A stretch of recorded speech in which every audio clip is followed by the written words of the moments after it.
Jax's revenge domain. You should have seen Kevin Morrison's face when I handed him the letter. Pale as fresh concrete, voice cracking like my teenage sons used to. He actually said, "Is this some kind of joke?" Like my silence for the past 3 weeks wasn't answer enough. But let me back up. I'm Scott Patterson, 47 years old, and I've been running operations at Patterson Manufacturing for 22 years. Started on the floor, worked my way up, survived 3 ownership changes and more budget cuts than I care to count. My story hits different because it's not just about one guy getting screwed over. It's about what happens when loyalty meets indifference, and experience gets tossed aside like yesterday's production reports. The conference room still smelled like burnt coffee and industrial carpet when I clicked to my final slide. Project complete, cost savings locked in at $3.2 million annually, production efficiency up 35%, every milestone hit ahead of schedule. I looked around the table like I always did. Half awake, directors nursing their coffee, 2 VP types scrolling phones, and Kevin, our CEO, holding court like some kind of manufacturing emperor. He didn't even touch the printed presentation I'd prepared, just nodded once, mumbled something about good momentum, and moved straight to quarterly forecasts. No questions, no comments, no well done, Scott. Just a casual great team effort. Let's keep the energy high. Team effort, right. For anyone keeping score, this is what corporate gaslighting looks like when it wears a polo shirt and khakis. 18 months I'd owned that efficiency overhaul. Supply chain rebuild, vendor consolidation, 2 failing production lines held together with overtime pay and my weekends. I ran point on the automotive contract renewals while training 3 new supervisors and documenting every broken process the previous guy left behind. When equipment broke down, I fixed it. When clients threatened to pull contracts, I calmed them down. When the numbers didn't add up, I made them work myself. And now my name wasn't even in the executive summary. I checked the handout afterward in the men's room. They listed the project team as a bullet point under operational improvements. I wasn't even that. After the meeting, I passed Kevin in the hallway. He didn't make eye contact, just said, "Let's circle up next quarter." "Yeah, sure." And kept walking like I was a calendar reminder he'd already snoozed twice. I didn't answer because the file was already saved on my desktop. Final notice reviewed by legal, PDF, dated, signed, reviewed 3 times. I'd prepared it the week after he skipped our monthly one-on-one, then posted a company-wide email thanking everyone for the project's success, mentioning every department head except mine. I didn't need revenge. I needed closure. Clean, professional, HR-compliant closure, and a workplace that actually noticed when someone saved them millions. The cracks started forming right there in that hallway moment. You could feel the shift when someone knows a storm's coming but thinks they still control the weather. They didn't know I was already talking to headhunters, already reviewing offer letters from 2 competing firms, already consulting with my attorney about non-compete clauses. They thought I'd do what I always did, smile politely, absorb the slight, double down on work until I burned out again. But this time, I wasn't sticking around long enough to become a cautionary tale for the next guy. And the best part? They never saw it coming. I gave them 3 full weeks, 21 business days, counting the Friday when Kevin left early for his executive retreat that somehow involved bourbon and a golf cart accident. Every day I waited for the calendar ping, the email, the coffee invitation, anything to signal that leadership saw the work I'd done, understood the weight I'd carried, and had plans to acknowledge it. Instead, I got nods. Professional nods like you give the guy who delivers your mail. On day 15, I checked my pay stub. No adjustment, no bonus, not even a spot award, just the same number next to my name like nothing happened. Like I hadn't just pulled off a 0-defect efficiency project 2 quarters ahead of schedule. Like I hadn't saved 2 major automotive accounts from walking with a single weekend call that lasted longer than Kevin's attention span. The factory floor started feeling different. Conversations shifted when I walked past, not because I was being talked about, but because I wasn't. That's the part they don't tell you about workplace invisibility. It doesn't always feel like exile. Sometimes it feels like being absorbed into the machinery. By the 3rd Monday, I walked over to Susan Morrison, Kevin's assistant, and asked the question that had been eating at me for weeks. "Any word on the post-project promotion timeline?" She barely looked up from her computer. "He said he'll circle back next quarter." Next quarter? As in 3 months from now? As in after the next product launch I wouldn't be leading? As in, we're hoping you quietly give up? I nodded, said thanks like a good soldier, walked back to my office. Then I opened the folder titled When They Don't. Inside was the PDF. I'd written it the night I pulled the final cost reports off the shared drive. No emotion, no anger, just resignation dressed up as professional courtesy. Dear Kevin, I want to thank you for the opportunities I've had over the past 22 years. All very clean, all very proper. HR would need a magnifying glass to find anything unprofessional. But then, just above my signature, I added a line I hadn't included before. Good luck with the next efficiency initiative. I read it 3 times, smiled once, then hit print. There's a stillness people talk about after major decisions. That's what it felt like. Not a storm, not drama, just silence finally making sense. I wasn't quitting out of anger. I was done because they'd made my contribution optional, because I realized I could be essential and invisible at the same time. And essential work without recognition is just unpaid consulting. The file name hadn't changed since I first saved it. Final notice reviewed by legal, PDF. And now it was time to deliver. Kevin always took his coffee at 8:45 like clockwork. 1 cream, 2 sugars in the company mug he inherited from the previous CEO before they shipped him off to strategic advisory. He liked routine. He liked control. He liked the illusion of being a leader people respected without needing to earn it. So that Tuesday morning, while he was stirring his cup with that same smug little wrist motion, I walked into his office and set the envelope on his desk. No speech, no drama, just 1 sentence. You'll want to read that before the production meeting. His eyes flicked from the envelope to me, then back. He squinted like I'd just handed him a court summons. I didn't wait. I turned around, walked out of his office, and let the silence follow me down the hallway like a shadow I no longer needed to carry. The door clicked behind me. A beat. Then, wait, is this some kind of joke? There it was. The crack in the performance. His voice was loud enough to bounce off the glass partition walls. I didn't stop, didn't flinch, just kept walking past the intern pretending not to eavesdrop, past the HR manager whose eyes briefly met mine. My badge beeped at the exit scanner just as Kevin's footsteps hit the carpet behind me. I didn't look back because the decision wasn't up for discussion. It wasn't a negotiation. It was closure he hadn't earned the right to delay. In my truck, I checked my phone to make sure the copy I'd emailed HR had gone through. It had. Subject: Formal notice. Scott Patterson. Attachment: Final notice reviewed by legal. PDF. And inside that file, in the final paragraph, right after thanking the team for the learning opportunities, sat a line that would make Kevin's day spiral into chaos. Per company policy, I will not be transitioning institutional knowledge beyond standard 2-week notice. All work is documented. I didn't owe them more than that. I'd already stayed late when no one asked, already trained supervisors while my own title stayed frozen, already fixed what others broke without credit or compensation. Now they'd get exactly what they gave, the minimum required. As I pulled out of the parking lot, I heard my phone buzzing with missed calls. Too late. They thought I'd be grateful for crumbs, loyal despite neglect, patient until the next budget cycle. They forgot who built the systems they were standing on, and they were about to find out what happens when the foundation walks away. By Thursday, they were already scrambling. I got the first text at 9:15 a.m. from someone on the production team. Hey Scott, do you happen to have the latest vendor contact spreadsheet? Something's missing in the shared folder. 5 minutes later. Also, what's the correct sequence for the line changeover? The documentation seems incomplete. I didn't respond. My phone was still getting notifications, but only because I hadn't bothered disabling them yet. I watched them pile up like digital panic signals. 35 unread messages in less than 2 hours. The irony? Most of these people hadn't contacted me directly in months. But now, with Kevin spinning in his executive chair like a suburban dad trying to fix a printer during the playoffs, I'd suddenly become essential again. Too late. They tried replicating my efficiency protocols using a year-old training manual someone found in the archives. It was obsolete before it was printed.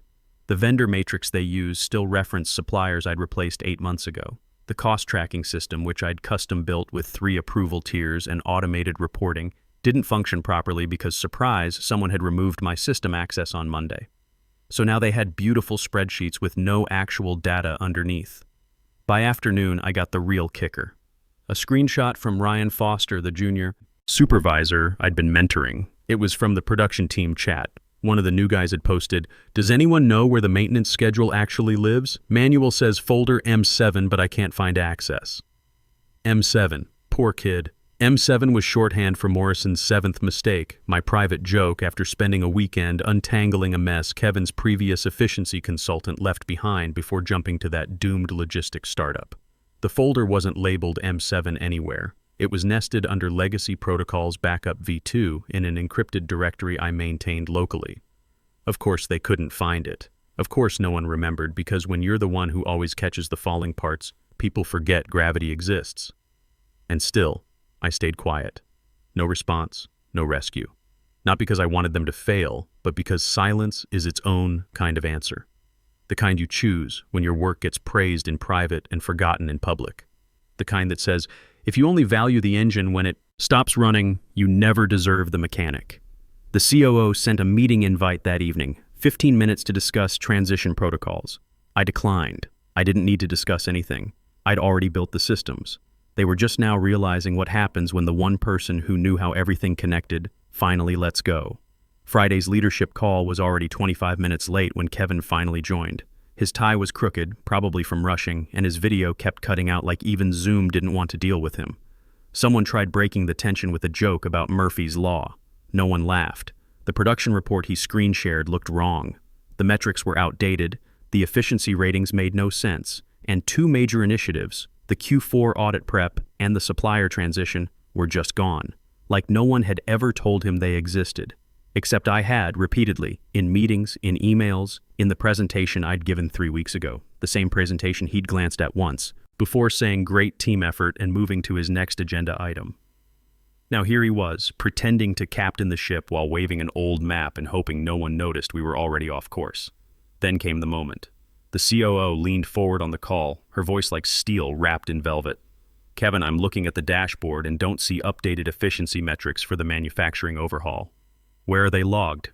Kevin blinked, clicked around, shifted in his chair. Should be in the project folder," he said, trying to sound casual. It wasn't. Because there was no single project folder, because that folder had lived on my encrypted local drive, updated weekly, compiled monthly, and synced to the secure server only I had maintained. A drive I'd wiped clean the moment my badge deactivated, per company protocol. I wasn't being vindictive. I was being compliant. Company policy was clear. Personally maintained systems, databases, tools, and local archives must be deleted or formally transferred prior to separation. I'd done both, thoroughly and by the book. But Kevin didn't read the book. He skimmed summaries, delegated details, and assumed the folder would magically reappear like it always had. That I would. He stammered something about following up later, tried pivoting to next quarter's projections, but the damage was done. The silence on that call wasn't polite waiting, it was decision-making silence. I wasn't there, but I heard about it within an hour. Ryan texted me, "What the hell did you leave them with? Kevin's melting down." I didn't respond. Not out of smugness, because there was nothing left to say. Nothing that hadn't already been documented, backed up, transferred properly, and signed off on. Later that night, I got a formal email from legal. "Hi Scott, just confirming you removed all personally maintained systems upon departure per company policy." I replied 10 minutes later, "Yes, per standard offboarding protocol. Let me know if you need the compliance checklist." No exclamation points, no smiley faces, just a clear record of a man who'd done his job, documented his work, and walked out before the rot could claim him too.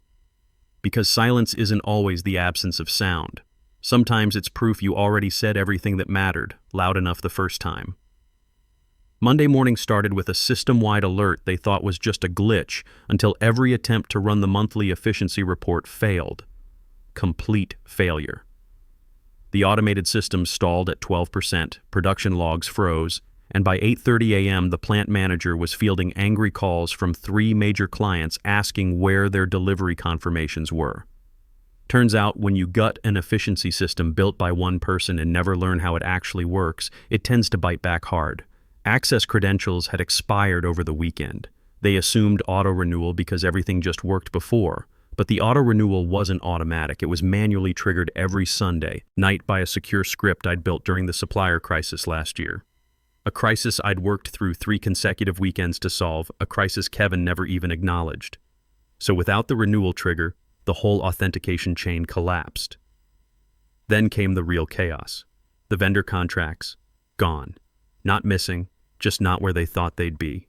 Because someone, probably panicking earlier that week, had reorganized the shared files without understanding what half of them did. I'd labeled everything clearly, but when you think the organization fairy will handle your thinking, even a folder called Do Not Move Vendor Masters feels optional. And then, as if the system wanted to make a point, the automated efficiency tracking ran its scheduled weekend update.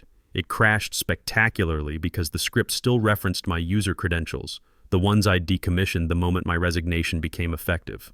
Help desk tickets flooded in by 9:45, internal, external, cross-departmental.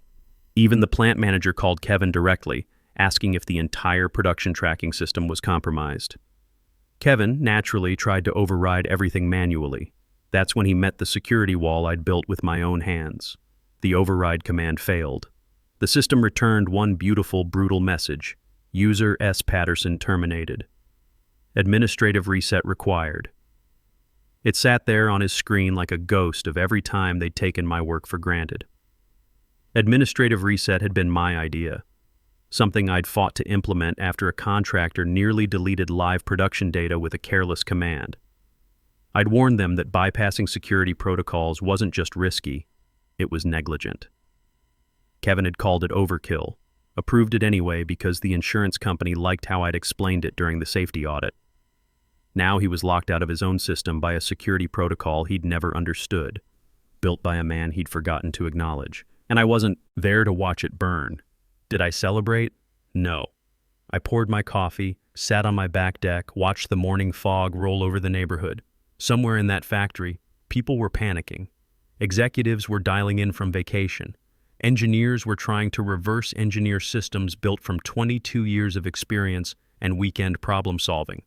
All I could think was, that's the sound of consequences echoing through a building that used to ignore my voice. No anger, no revenge. Just engineering doing what it was designed to do, protect itself from carelessness, even if that meant protecting it from them. Tuesday morning brought a call from a number I didn't recognize, but I knew who it was. HR. Her tone was careful, almost apologetic, like she'd drawn the short straw pulling my file. Hi, Scott. Kevin would like to speak with you. He's hoping you'd consider returning temporarily just to help smooth the transition. I smiled into my coffee. I appreciate the call, I said, but I already transitioned everything that was mine to transition. It's all documented. She cleared her throat.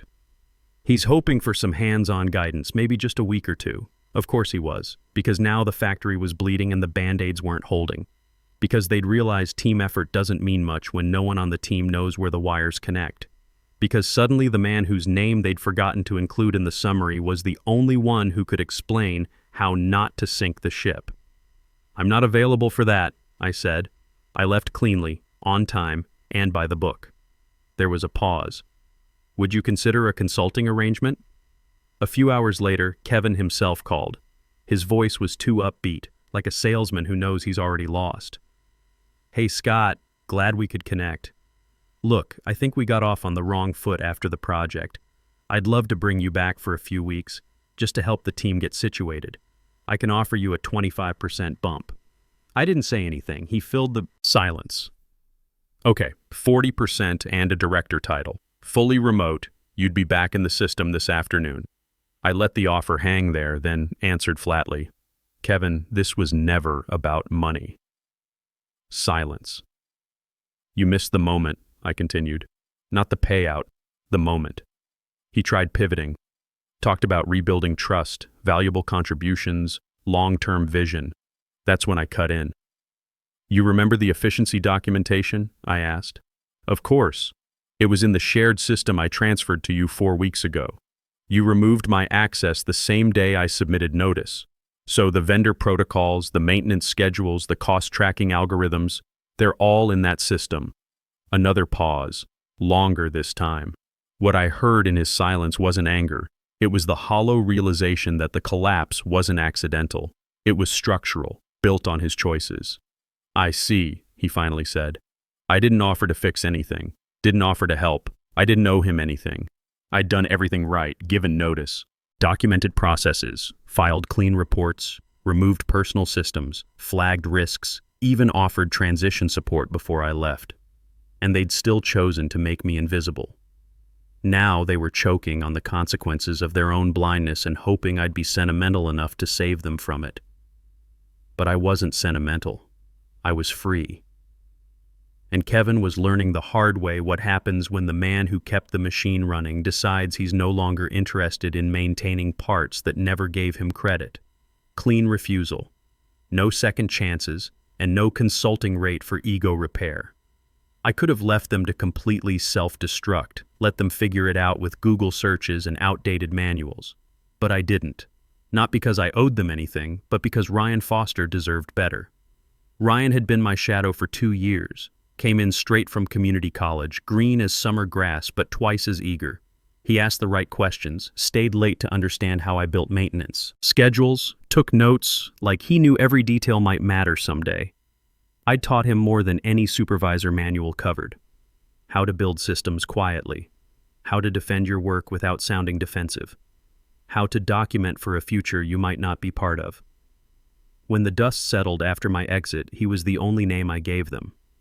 I knew they'd call him. I also knew Ryan wouldn't just say yes. Before he accepted their offer, he texted me the draft contract they'd proposed. Looks standard, I told him. Too much responsibility, too little authority. He called that night. They want me as interim operations manager, 6-month contract. Kevin says he's open to negotiating terms, so I coached him, told him exactly what to demand. Fixed-term contract, no extension clause unless he initiated. Signature authority on vendor decisions, dual access on all critical systems, performance metrics tied to his recommendations, not inherited problems, and a clause guaranteeing full attribution in any published results. Yes, even the fine print. He rewrote their offer from scratch and slid it back across their conference table like a man who knew his worth. They signed it the next day. Just like that, Ryan walked into that building, not as a desperate replacement, but as the only person who could untangle the mess Kevin pretended didn't exist. On his first day, he texted me, "You mind if I use your maintenance template?" I replied, "Use everything, just put your name on it." He wrote back, "What should I call the new system?" "Yours," I told him. I only gave him one piece of real advice after that. Never wait for recognition. Build your leverage, then use it when it matters. Otherwise, they'll keep you in the background until they need someone to blame. He got it. Ryan wasn't going to make the same mistake I did, assuming loyalty would be repaid or that leadership would eventually notice the person holding everything together. The irony? Kevin now sits in on the production meetings Ryan leads, shows up with his camera off, mic muted, pretending to contribute while Ryan does what I used to do, only this time with actual decision-making authority. Ryan told me Kevin hasn't interrupted a meeting once, not since the day Ryan opened with, "We'll be using Patterson protocols as the baseline until further notice." He didn't say it like tribute. He said it like standard practice. And honestly, that's all I ever wanted. Not praise, not a ceremony, just for the work to survive, even if my name didn't. A month after everything settled, I got a LinkedIn message. Middle of a Wednesday, the kind of quiet afternoon when you don't expect anything interesting. It was from Nicole Cooper, a former colleague who used to handle quality control before they outsourced half her department and called it operational optimization. The message just read, "Kevin's been moved to special projects. They're calling it a lateral opportunity." I stared at the screen for a second, then closed the app. No reply needed. Special projects. Translation: he'd been benched. He'd keep his salary, maybe even his office, but nobody would listen to him again. They'd parked him in some corner of corporate purgatory until he either retired or quit. It's the business equivalent of a penalty box for executives who flew too close to fires they pretended weren't real. And honestly, it made sense. Meanwhile, the efficiency project I'd bled for, the one that launched clean and under budget with cost savings that made the board's accountants smile, now sits proudly featured on the company website. Innovative operational transformation, scalable efficiency model. Only one name is listed under project leadership: Ryan Foster. I didn't flinch. He earned it. He knew what it cost, knew how many nights I'd spent rebuilding workflows from scratch because legacy systems kept failing every time someone looked at them wrong. He was there when I stayed late to walk compliance officers through documentation they couldn't understand. He was there. He saw it. So if they're going to put someone's name on the plaque, I'm glad it's his. As for me, I work from a home office now. Mostly freelance operations consulting, some efficiency audits, a few system designs for mid-size manufacturers that still remember how to say thank you without needing a board resolution. No office politics, no frantic badge swipes, no pretending to care about Kevin's weekend fishing stories with his college buddies. Just real work, real respect, real compensation.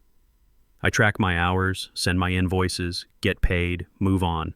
Sometimes I still think about that moment I printed the resignation letter, how it felt in my hands. Final, clean, weightless. I didn't need applause. Didn't need a corner office or a title that sounded important at dinner parties. I just needed a moment when the choice was mine. Because when that moment passed, so did I. These days, I wake up when I want to, work with people who value what I bring to the table. My consulting rate is triple what they used to pay me, and nobody questions whether I deserve it. And for the first time in 22 years, I'm not waiting for someone else to decide what I'm worth. That made all the difference.